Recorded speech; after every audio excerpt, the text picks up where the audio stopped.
Hello and welcome back. Today is day 19.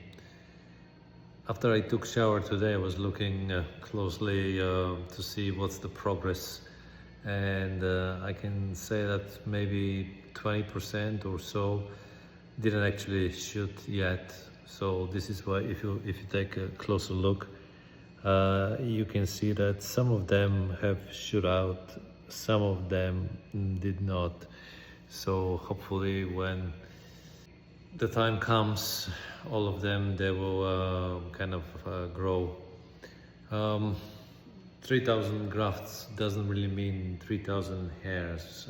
Some of the grafts contain one, some two, some three hairs, and normally they calculate the good results will be 3000 times 2.5.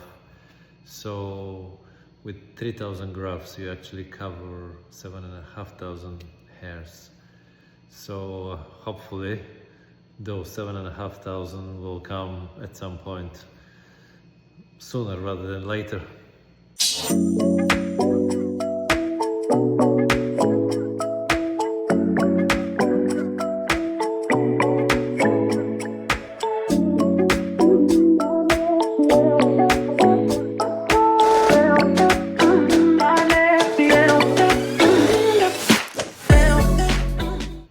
Thank you for watching and see you again tomorrow.